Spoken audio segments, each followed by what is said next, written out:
Hey everyone, welcome back to my channel. My name is Marla and I'm a registered holistic nutritionist, and I also continued education into immunology and advanced detoxification and all of that. So during my studies, I have learned a lot about how the immune system works and what happens when it's out of balance, and that's what I'm here to talk about today. I've had a lot of requests to talk about specifically two immune cells and what happens when they're out of balance, and that would be the T helper cell 1 or TH1 and T helper cell 2.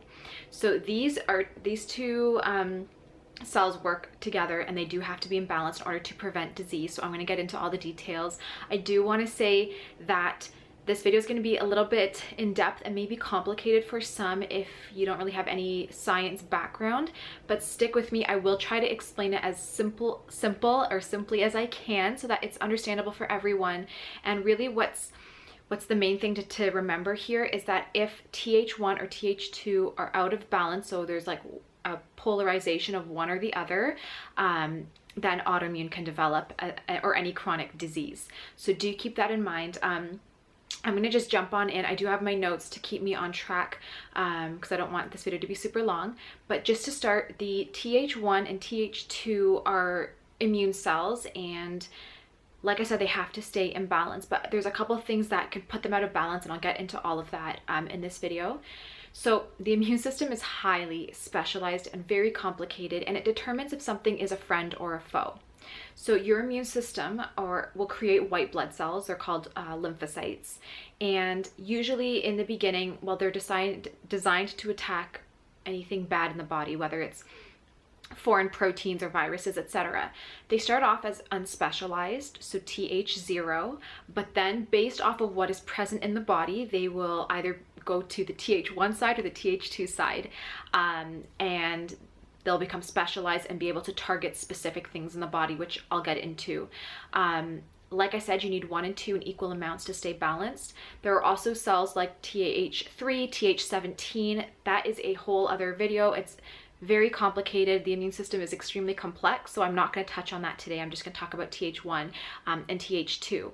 So just to quickly explain what they are, TH1 cells enhance immunity, and they respond to things like viruses or things inside the cell, intracellular viruses or fungi, yeast, parasites. So TH1 is more specifically targeting that kind of stuff, bacteria, like I said, inside the cell.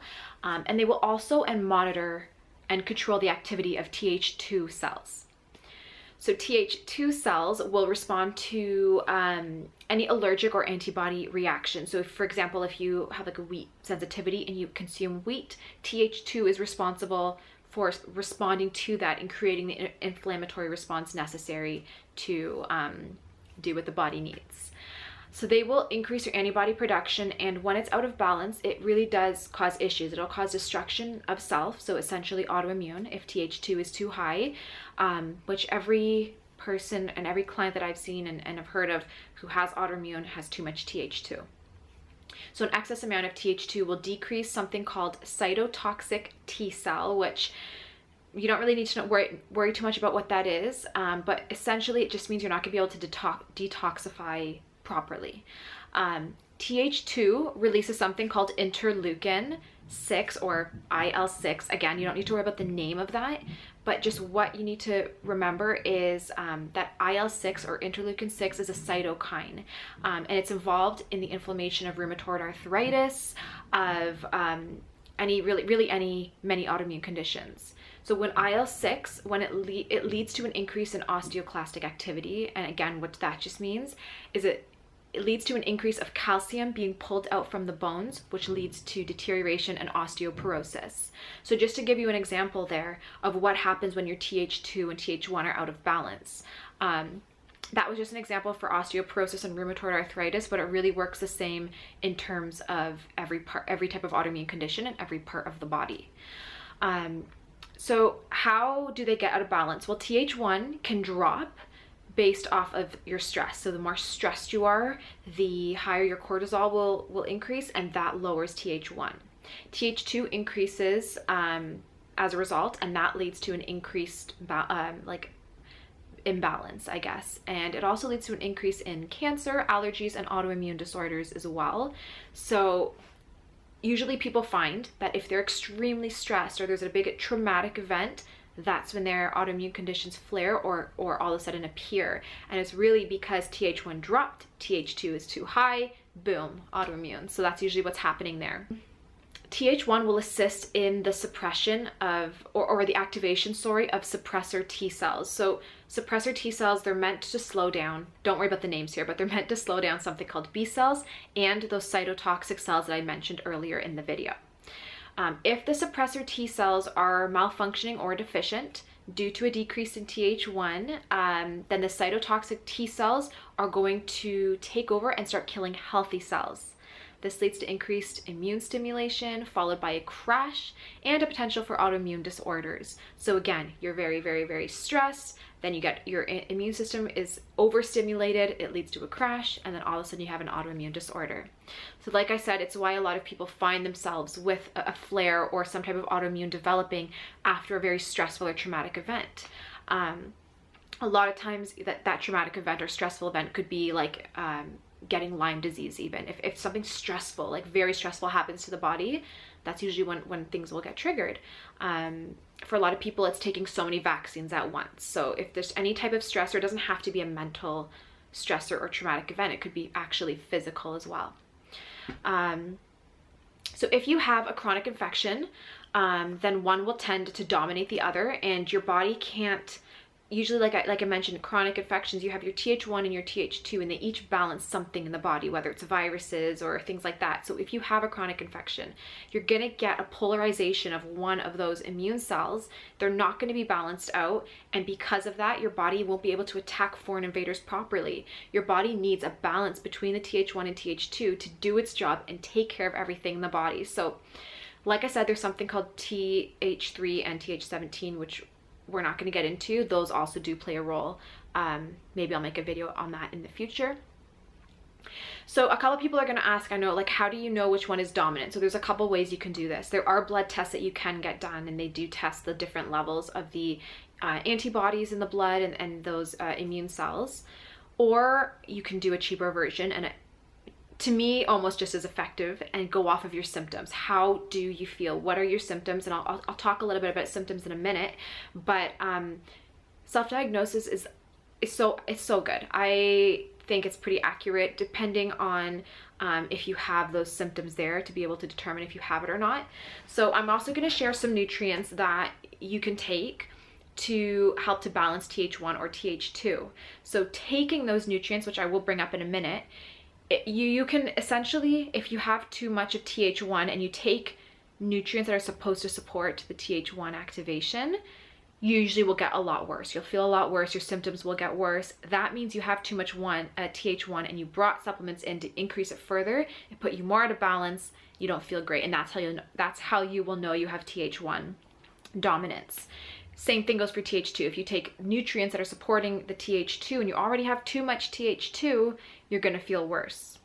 If you have too much TH1 and you take TH2 supplements, it'll balance out. You should feel good. So just by going off of that, I hope this makes sense, you'll know if you have too much TH1 or too much TH2, or just go off of the symptoms, which again, I'll bring up in a minute here. So there's a couple things as well.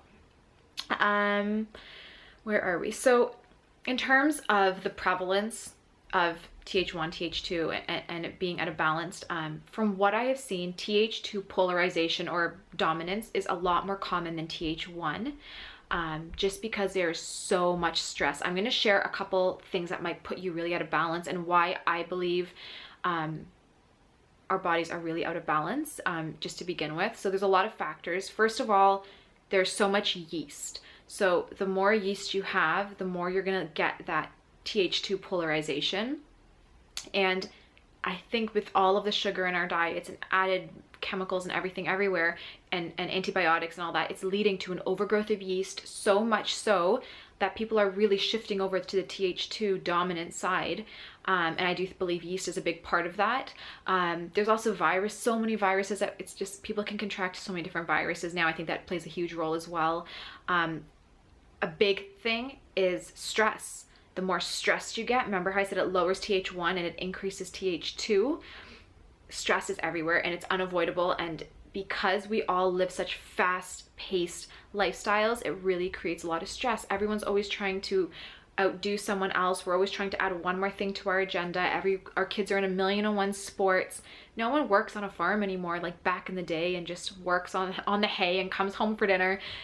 Our lifestyle is just go, go, go, and that causes stress, and that lowers TH1 and increases TH2. So that's definitely a huge factor, and I believe it's one of the main reasons why there's so many autoimmune disorders. Where else are we? Overuse of steroids, even lack of breastfeeding can cause. So if you have if a lot of women are formula feeding, which they are, and I formula fed my kids because I just couldn't produce breast milk because of my underfunctioning thyroid. So I'm not saying that, I'm not blaming parents in any way, because I know you just have to feed your baby somehow. But usually if a child is not breastfed, then they're lacking in those good bacteria and probiotics that they would get from the mother, and those the immunity they would get from their mother, and because of that they have a weakened immune system, and I really do believe that leads to some, that TH2 imbalance there as well.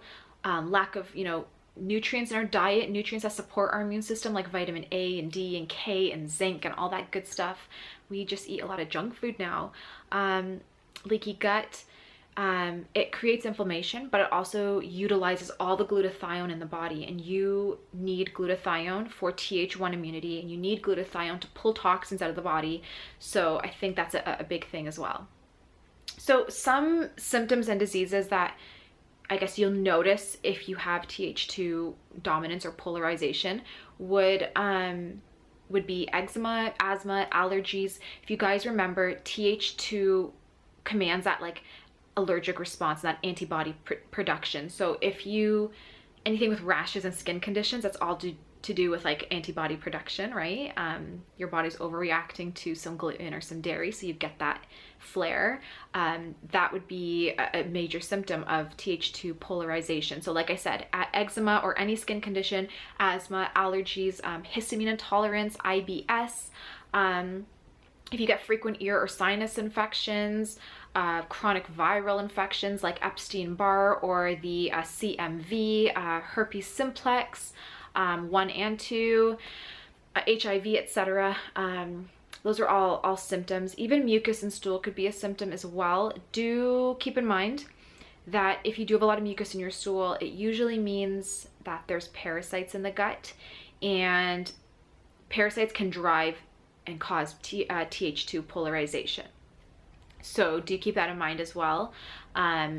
You do not want to suppress TH2 if there are a lot of parasites. So because you need the TH2 to create that immune response in the body to get rid of the parasites, because TH2 is anti-parasitic. So do keep that in mind. But overall, those are some of the main symptoms. Every autoimmune condition that I have seen has been I guess an abundance of TH2 and a lack of TH1. So it's usually if you have autoimmune, you're high in TH2. A lot of times as well, some of these symptoms could be more related to like imbalance between TH17, but we're not getting into that in this video. So in terms of TH1, what are some symptoms? If you do get a sudden flare in an autoimmune condition, so for example, say you've been in remission from psoriasis for 10 years, and then you wake up one morning and you're covered, that could be too much TH1, and there could be many factors there. If you have like a lot of joint and muscle inflammation out of nowhere, that could be too much TH1, and it could have been caused by too much immune stimulation based off of some type of herb or supplement you took maybe, or many other factors. Like I said, usually if you have an autoimmune condition, you're high in TH2, but it's very possible for your body to shift very quickly to TH1 based off of an event or something that could have happened. I see it most frequently in people going on Google trying to find supplements to get rid of their autoimmune condition and trying to boost their immune system. If you boost your immune system too much, take too much, for example, Echinacea, which I'll get into, you really boost your immune system and you can get a flare in your autoimmune condition, and that would quickly shift you from TH2 dominance to TH1. So it's all about finding a balance. But if you do get a flare in an autoimmune condition, that doesn't mean you have too much TH2. So don't go trying to suppress TH2. You actually want to suppress TH1 if you have like a sudden huge flare, and based off of what you did to make that happen as well. So there's a few things, supplements or herbs and things like that, stimulating compounds that will help to increase TH1. So these are usually known as immune boosters, and these are what people usually should be avoiding if you have an autoimmune condition. It's very, very important. If you have an autoimmune, you want to do something called immune builders, which I'll get into, and avoid immune boosters. We don't want to over-excite our immune system with the boosters. But astragalus, which is usually used as an adaptogen, it's great for energy, is a big TH1 stimulator, so it will increase your TH1. Echinacea is great. Glutathione is great for both TH1 and TH2. It's great if you have autoimmune. Medicinal mushrooms, chaga, reishi, maitake, that kind of stuff are all TH1 stimulating. Lemon balm, Panax ginseng, which I used to do a lot of, Chlorella, grapefruit seed extract, those are all TH1 stimulating nutrients. It doesn't mean you cannot take these nutrients. It just means you have to, if you're taking them, balance it out with something that's going to support TH2 so that you're not just going to one extreme. So some TH2 stimulating compounds are going to be caffeine, green tea. For a long time, I was doing just green tea and was not doing any other types of herbs or nutrients. And I found my psoriasis was flaring and I couldn't figure out why until I ended up doing my immunology course and realized that you're high in TH2 and you have an autoimmune condition. And I was taking a lot of green tea, which was pushing me more to that extreme or that polarization. And I had to do other stuff like more TH1 supporting to just balance that out. But caffeine, green tea is huge. Pine bark extract, lycopene, which is found in tomatoes. This is a huge. So people who have autoimmune conditions usually should not be touching nightshades, especially tomato, because of that inflammatory response that you get. And I believe it's all to do with TH2. If you're consuming a lot of tomatoes, you're getting a lot of lycopene, which is pushing your TH2 even further up when you really want to be bringing it down. So I usually tell people just avoid nightshades. And I find personally, I could do green peppers sometimes, I can do potatoes sometimes, but as soon as I do tomatoes, it's like damage. I start flaring. So do keep that in mind. Resveratrol is found in grape skin or wine. This is a TH2 stimulator. Curcumin, which I consume a lot of, but you have to make sure you're balancing it out with other nutrients, curcumin is found in turmeric. Genistin, which is found in soybeans, is great. Quercetin, which is a flavonoid, I'm a huge fan of. It's found in onions, berries, kale, that kind of stuff. That is also a TH2 stimulator. So those are the nutrients that will support each phase. I will leave the list in the description box below because I went through this really quick. I don't want this video to be super long, but those are the two. Those are the different nutrients for TH2 and TH1. Now remember, you don't want to completely eliminate everything from one column. You want to make sure you're just taking a good, well-rounded amount of nutrients via diet and possibly supplementation to balance these out. You got to watch your stress. If you are extremely stressed, TH2 goes up, TH1 goes down. If you are taking so much echinacea and so much astragalus and tons of immune boosting and nutrients, you go into this shift and you might probably get a major flare in your symptoms. I had gone, if you watched me for a while, you would remember this, and you can search on my channel when I was completely covered in psoriasis head to toe. That was the worst I've ever been. I usually just had it on my hands and on my face, but I had it covered head to toe, and this is exactly what happened. Really quick story time. I had gone to my husband's family up north. We had a vacation there. I had a lot of nightshades and a lot of meat because I eat a lot of potatoes and meat. And I didn't really have any veggies, so nothing alkaline. I got very acidic and I started getting major psoriasis on my armpits. And I started panicking. I was very stressed at this time, and it was flaring even more because I knew my psoriasis was spreading. I started freaking out, got more stressed, it spread a little bit more. The first thing I did when I came home was I reached for my I had like a bottle of like an immune boosting tincture from St. Francis Herb, and I had used this in the past and it helped me to get rid of my psoriasis. But I was taking it at that time with other nutrients that are supporting both TH1 and TH2.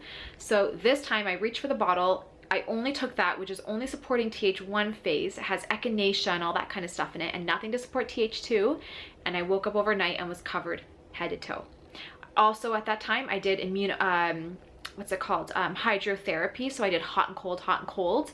That stimulates the immune system. It increases TH1, lowers TH2 as well. So I was doing so much stuff to support TH1, nothing to support TH2. I woke up overnight with a huge flare. I was so confused because I was like, how is this possible to be completely covered head to toe? Long story short, I quickly shifted back to the TH2, so I was balanced. My rashes were gone within like a week. You can see the evidence on my YouTube channel. But just want to share that with you. If you do too much to support TH1, you will have a major flare and you probably won't know why. So if you wake up one morning, for example, and you're like, why am I covered head to toe? Think about your diet. Think about what happened a few days prior. Maybe something happened to shift you to TH1. And in that case, you want to lower TH1, not decrease TH1. So this video I know is probably very confusing to a lot of you. It goes so much more in depth than what I'm just sharing in this video, but this is just a very general. I'm hoping you guys can take something away from this. Look at your symptoms, determine if you have too much TH1 or TH2, bring your body back into balance, do a candida cleanse and a parasite cleanse, and get rid of heavy metals. Really focus on drainage and liver detoxification. Bring your body back into balance, and eventually your TH1 and TH2 should be in balance for the most part. If you do get a chronic infection or pick up a virus, you can do some supporting foods or supplements to bring you back into balance. So your body is great at balancing itself if it has the tools to do that. So diet and supplementation is big for that. So if you have any questions, leave them in the description box below. I will be typing this up and posting this on my website, holisticspring.com, at some point, along with my food combining articles and that kind of stuff. I do share some blog posts over there under the Learn tab, but I just been a little bit busy. But this will be up at some point. If it's easier for you to read than to hear me talk super quick, then you might want to check my website frequently. I do holistic nutrition consultations, and I'd be happy to work with you to help you balance out your TH1 and TH2 if need be. So you can always contact me through my website. I love you all. Thank you so much for taking the time to watch this video, and I will see you in my next one. Bye.